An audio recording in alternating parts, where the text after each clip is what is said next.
And welcome to another update. In this one, I'll be covering the latest updates from the whole front, as there has been developments across the whole front line, including the Luhansk area, as well as the Bakhmut and the Zaporizhzhia front.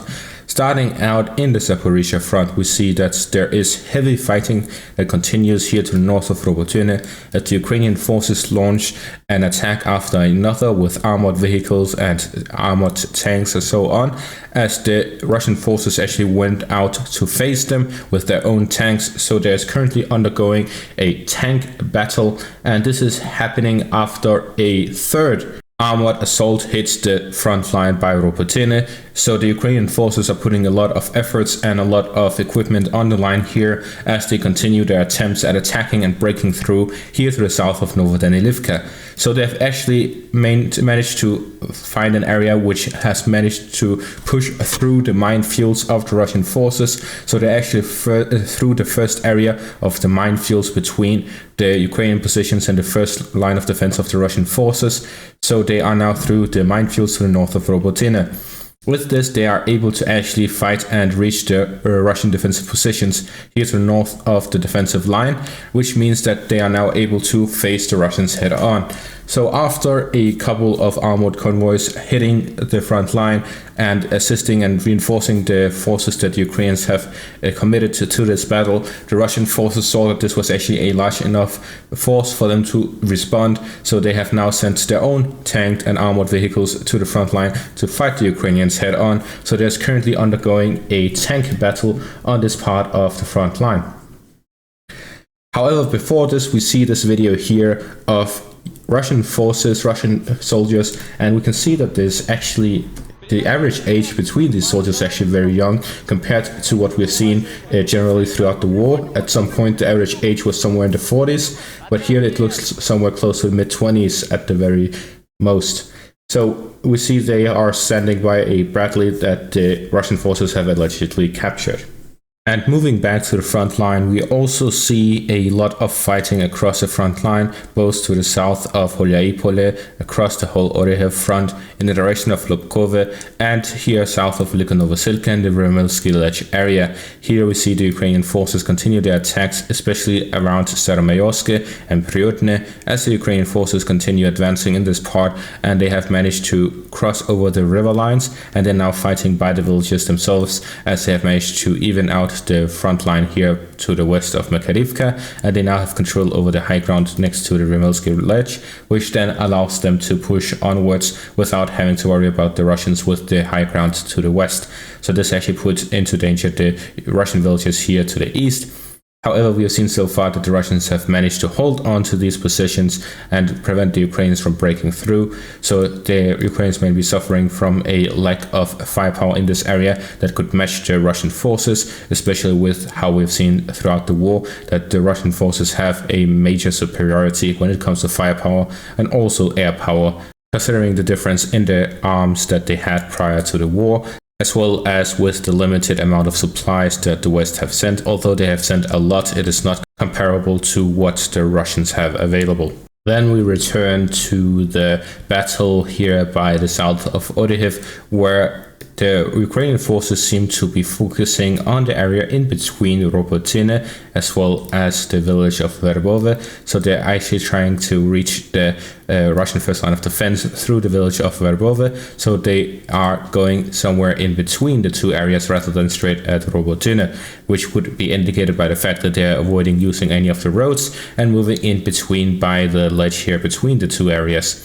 So essentially the Ukrainian forces are trying to push through this area here to the northeast of Robotyne and going in the direction of Verbove, or even possibly in between the two villages, which would allow them to go where the Russian forces defending are thinner, but that will also put more pressure on their flanks. So they would need to have some units on the flanks to protect them and prevent any Russian attempt at closing the gap in between the two sides.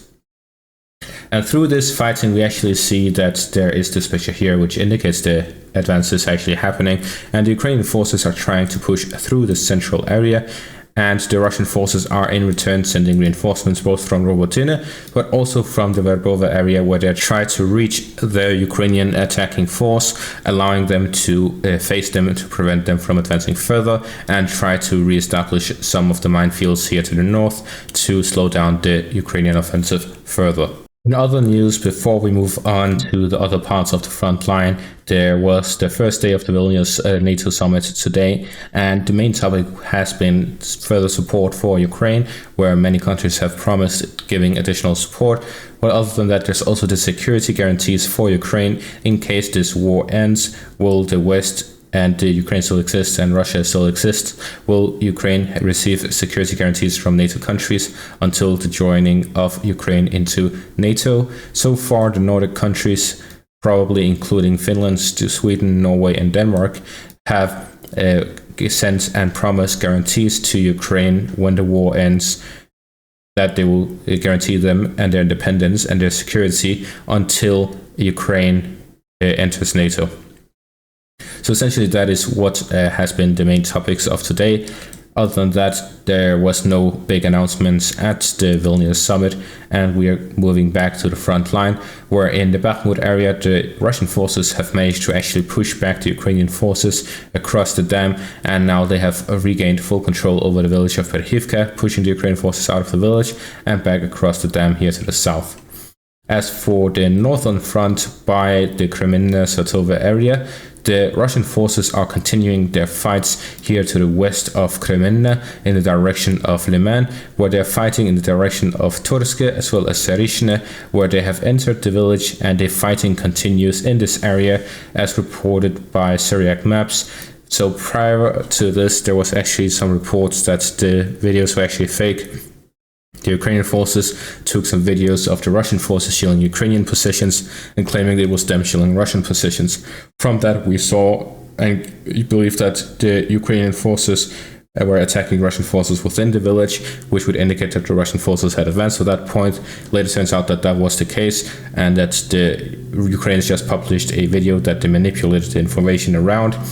But since then, we have regained some information from Syriac maps, and he confirms further that the Russian forces have gained a foothold by the village of Tursk, although not the village itself, but the northern parts here by the outskirts. So they are not exactly within the village of Tursk itself, but these buildings here to the north of the village.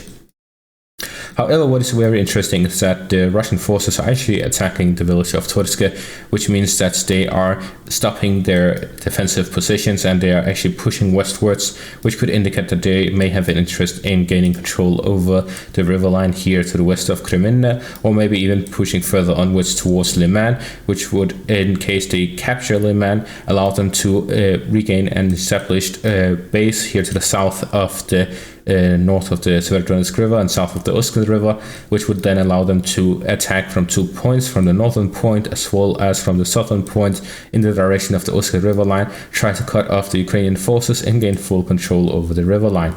In that case, then they would be able to focus on the Siversk area from 3 different directions, especially with the artillery, and they would also be able to then push onwards towards Sloviansk from the Bakhmut area, but also across the river line from the Liman area.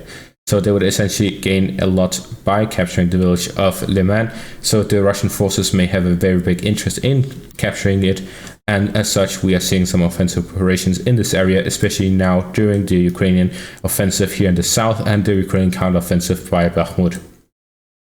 So that is the general situation in the Liman front area. Then we have by the Zaporizhzhia area and Kupiansk area.